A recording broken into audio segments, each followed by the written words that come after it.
بسم الله الرحمن الرحيم.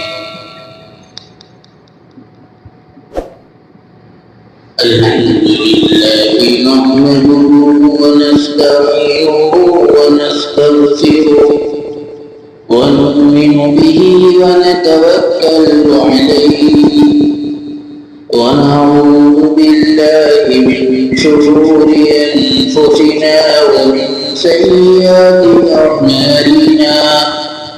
من يهده الله فلا مضل له ومن يضلله فلا هادي له.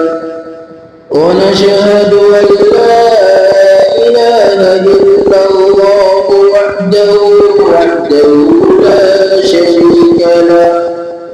ونشهد أن سيدنا وسندنا وحبيبنا وإمامنا ومولانا محمدا عبده ورسوله صلى الله عليه وعلى آله وصحبه وبارك وسلم تسليما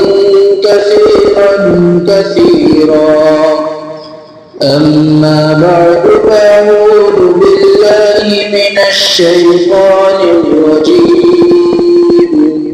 بسم الله الرحمن الرحيم.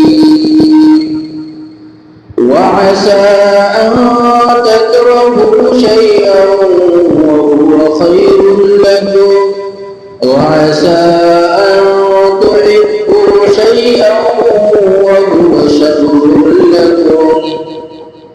صدق الله العظيم. قابل قدر ایمانی بھائیوں بزرگوں دوستوں، اللہ تبارک و تعالی نے انسان کو آنکھیں عطا فرمائی، عقل بھی عطا فرمائی، کان بھی عطا فرمائے، ہاتھ پیر بھی عطا فرمائے، سب کچھ عطا فرمائے.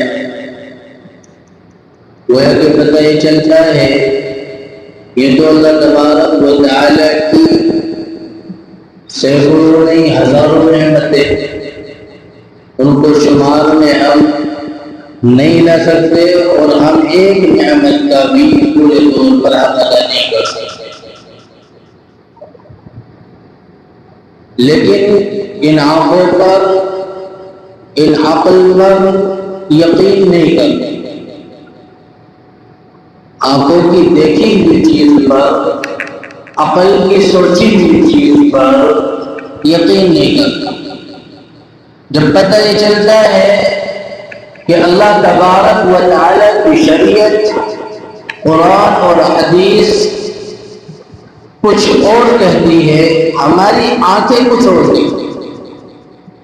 ہمیں دیکھ رہا ہے کہ ہماری آنکھیں کہتی ہیں یہ کام صحیح ہو رہا ہے، عقل یہ سوچتی ہے یہ کام جو ہو رہا ہے صحیح ہو رہا ہے، لیکن قرآن اور حدیث کہتا ہے کہ یہ صحیح نہیں ہو رہا. پتہ یہ چلتا ہے کہ اللہ کے فیصلے پر ہمیں راضی ہونا ہے، آنکھوں کے دیکھے ہوئے پر، اپنی عقل پر، اپنی عقل کی سوچ پر راضی نہیں ہونا. اور دین آنکھوں میں دیکھے ہوئے کو اور عقل کی سوچ کو نہیں مانتا، بلکہ دین اس چیز کو مانتا ہے. ہمارا اسلام یہ کہتا ہے کہ اللہ تبارک و تعالی نے اپنے قرآن میں کیا کہا، حدیث میں کیا کہا، اس چیز کو ہم سامنے رکھ کر اگر مانیں گے تو کامیاب ہو جائیں گے. کبھی کبھی ایسا بھی ہوتا ہے کہ آگے ہماری اس چیز کو دیکھ رہی ہے، لیکن وہ چیز ہمارے لیے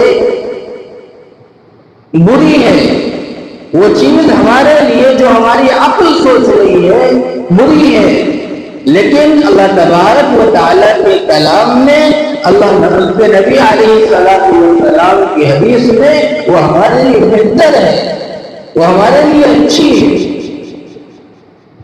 اب سوچئے گا، غور کیجئے گا، ایک بہت بڑا واقعہ اللہ تبارک و تعالی نے قرآن مقدس کے اندر ذکر فرمایا. سورہ کہف کے اندر 15واں پارہ ہے، یہ آخری 15واں پارہ ہے. حضرت خضر علیہ السلام حضرت موسیٰ علیہ نبینا علیہ السلام کا یہ واقعہ ہے. آپ یہ غور کیجئے گا، دونوں چلتے ہیں، دونوں کا سفر شروع ہے. حضرت خضر کچھ دور چلتے ہیں، حضرت موسیٰ علیہ السلام ساتھ میں ہیں، پیچھے پیچھے ہیں. شرط لگائی تھی اور یہ کہا تھا کہ موسیٰ تمہیں بولنا نہیں ہے، وقت کے نبی ہیں. حضرت خضر علیہ السلام بھی کتابوں کے اندر لکھا ہے نبی ہے، کتابوں کے اندر لکھا ہے. لیکن میرے بھائیوں کو دوستو، اللہ کا فیصلہ حضرت خضر علیہ السلام نے یہ کہا تھا موسیٰ جو میں کروں آپ کو بولنا نہیں، آپ سیکھنے کے لیے آئے. بہرحال یہ چلتے چلتے تھوڑی سی دور چلے. ایک لڑکا کھیل رہا تھا، ایک بچہ کھیل رہا تھا. حضرت خضر علیہ السلام نے اس کو پکڑا اور قتل کیا. موسیٰ علیہ السلام کو یہ بات برداشت نہ ہوئی. کہاں برداشت ہو جائے گی؟ نبی ہیں آپ، نبی ہونے کے باوجود آپ کو یہ برداشت نہیں ہوتی، بلکہ ایک عام انسان بھی اگر اس چیز کو دیکھے تو اس کو بھی یہ برداشت نہیں ہوگی، وہ تو وقت کے نہیں ہے. بہرحال حضرت خضر علیہ السلام فرمانے لگے موسیٰ ہم نے کہا تھا نہیں تمہاری اور ہماری بنے گی نہیں، تمہاری اور ہماری بنے گی نہیں، ملے گی نہیں، تم بغیر بولے باز نہیں آؤ گے. بہرحال حضرت خضر علیہ السلام نے جواب دیا اور فرمانے لگے کہ یہ بچہ جس کو میں نے قتل کیا ہے، جس کو میں نے قتل کیا ہے، یہ آنے والے وقت میں بڑا ہونے کے بعد میں اپنے باپ کے ساتھ بغاوت، نافرمانی کرتا، کفر اختیار کرتا. مجھے اللہ کا حکم ہوا ہے اور اس کے ماں باپ نے توبہ کر لی ہے اللہ تبارک و تعالیٰ سے. گویا کہ پتہ یہ چلتا ہے کہ اللہ تبارک و تعالیٰ نے مجھے حکم دیا تھا تو میں نے اس کو ختم کر دیا، اور اس کے بدلے اللہ تبارک و تعالیٰ نے ایک اور نوجوان بچہ اللہ تبارک و تعالیٰ نے ان ماں باپ کو دیا. جب انہوں نے توبہ کر لی، جیسے ہی یہ ادھر آئے تو اللہ تبارک و تعالیٰ نے آزاد سے اللہ تبارک و تعالیٰ نے اس کو اٹھا لیا، قتل کر دیا گیا. لیکن ان ماں باپ نے کہا ہم تو پہلے ہی اچھے تھے، ہم تو پہلے ہی بہتر تھے، جیسے ہی ہم دین میں داخل ہوئے اللہ سے توبہ کی ہے تو بچہ اٹھا لیا گیا. تو میرے بھائی اور بزرگ دوستوں، پتہ ہی چلتا ہے کہ اللہ کے جو فیصلے ہوتے ہیں، اللہ تبارک و تعالیٰ کے جو فیصلے ہوتے ہیں وہ بہتر ہوتے ہیں، وہ اچھے ہوتے ہیں. ہماری آنکھوں کے اعتبار سے، ہماری سوچ کے اعتبار سے ہماری عقل تو یہ کہہ رہی کہ اس بچے کو قتل آخر کیوں کیا، ہماری آنکھیں تو یہ دیکھ رہی کیوں کیا، لیکن یہ اللہ تبارک و تعالیٰ کو معلوم ہے. میرے بھائیوں، اس کے بعد میں پھر آگے چلتے ہیں، کشتی پر سوار ہیں. جب کشتی پر سوار ہو گئے تو کچھ دور چلنے کے بعد میں کشتی والے نے ان سے کوئی کرایہ نہیں لیا دونوں سے. جب کرایہ نہیں لیا تو انہوں نے کیا کیا، حضرت خضر علیہ السلام نے تھوڑی دور چلے، کشتی توڑ دی، سائڈ سے کہیں سے توڑ دی. اب جب کشتی توڑ دی تو حضرت خضر علیہ السلام نے پھر کہا کہ موسیٰ تم باز نہیں آؤ گے، تم سے تو ہم نے کہا تھا تمہاری اور ہماری نہیں ملے گی، تمہاری اور ہماری نہیں بنے گی، کیونکہ تم وقت کے نبی بھی ہو اور نبیوں کی یہ صفات میں وہ ظلم کو برداشت نہیں کرتے.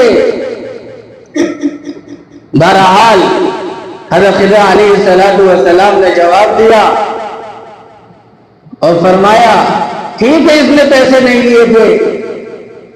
حضرت موسیٰ نے جب کہا کہ جن نے کرایہ بھی نہیں لیا تم سے، تم نے اس کی کشتی توڑ دی، اس کا احسان سمجھنا چاہیے. ایک آدمی اپنی سواری پہ آپ کو لے کے جائے، اس دنیا کا نظام ہے، اور پھر وہ احسان آپ کے اوپر کر رہا ہے، اس کے باوجود آپ نے اس کی گاڑی کا کوئی نقصان کر دیا، تو یہ دنیا والے انسان کیا کریں گے؟